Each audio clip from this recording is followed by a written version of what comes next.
Un crime, ça veut dire tuer l'enfant. Hein, on y est, hein. Le crime sexuel, c'est tuer l'enfant. Les enfants ont beaucoup à dire, il faut les écouter et arrêter de penser qu'ils mentent. Je m'appelle Catherine Salvadori, je suis issue d'une famille aristocrate arménienne. J'ai été violée par ma mère. Je pense que ça a commencé quand j'étais bébé et ça s'est prolongé jusqu'à mon entrée à l'école maternelle. Je voulais témoigner au sujet de l'inceste maternel, qui est un sujet ô combien tabou, où règne une omerta absolument terrifiante. Terrifiante pour les victimes qui ne peuvent pas s'exprimer. Je témoigne du crime sexuel qu'elle a commis sur moi et je témoigne pour que les victimes puissent mettre des mots sur ces faits qui sont absolument dégueulasses, que sont les attouchements sexuels, les viols perpétrés par, je le répète, la mère. Il est très important de parler, de témoigner de l'inceste maternel pour une prévention qui devrait, à mon avis, à mon humble avis, être instaurée déjà dans les écoles avec des psychologues prêts à l'écoute de ces enfants qui ont été traumatisés. L'inceste maternel, on n'en parle pas, jamais, jamais. Là, on est en plein MeToo inceste. Jamais j'entends qu'une fille ou qu'un fils a été violé par sa mère. Ah oui, ah c'est sûr, on parle du père, mais la mère, elle ne commet aucune déviance sur les enfants? Ah bon? Ah bon? Parler, dire que l'inceste maternel est un crime parce que porteur après de conséquences lourdes pour les enfants. Un crime, ça veut dire tuer l'enfant. Hein, on y est, hein. Le crime sexuel, c'est tuer l'enfant. Prévenir, c'est éviter toutes les pathologies, toutes les addictions, toute l'autodestruction qui va s'en suivre. L'éducation, c'est les mathématiques, l'anglais, le français. Non! La parole! Et la parole est essentielle, et donc l'accompagnement psychologique dès le plus jeune âge, tous les enfants, et pour entendre ce qu'ils ont à dire. Parce que les enfants ont beaucoup à dire, il faut les écouter et arrêter de penser qu'ils mentent.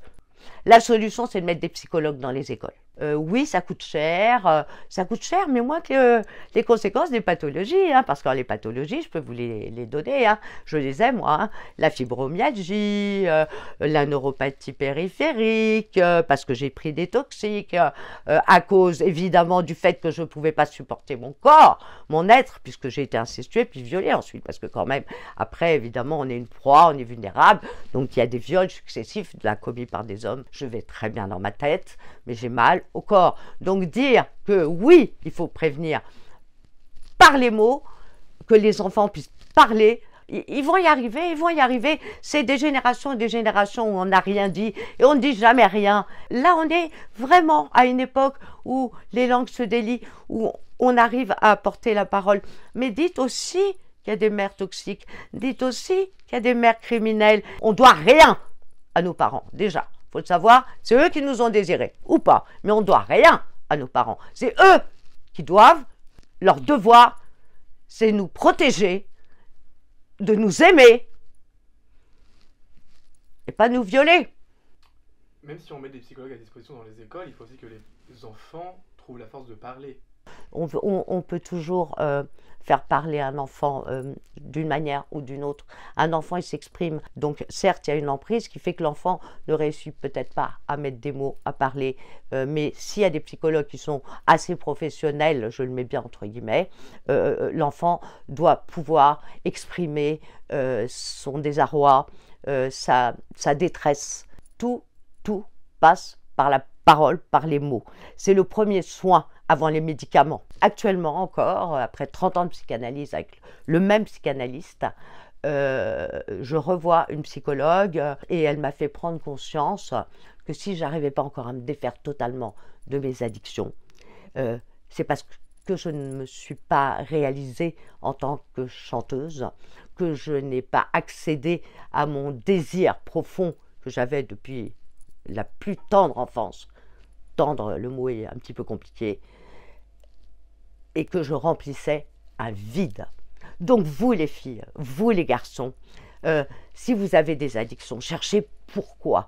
Et d'ailleurs dans la vie, cherchez toujours la cause. Quand on connaît les causes, quand on cherche les causes en tout cas, on comprend après les conséquences et peut-être on peut éviter certaines conséquences qui nous détruisent. Et ce vide, j'ai cette souffrance encore de pas avoir réalisé ma vocation de chanteuse. J'ai toujours ce vide. Alors à moi maintenant de faire avec. Mais oui, on a des addictions. Oui, on peut commettre le pire quand on ressent ce vide. Donc consulter, parler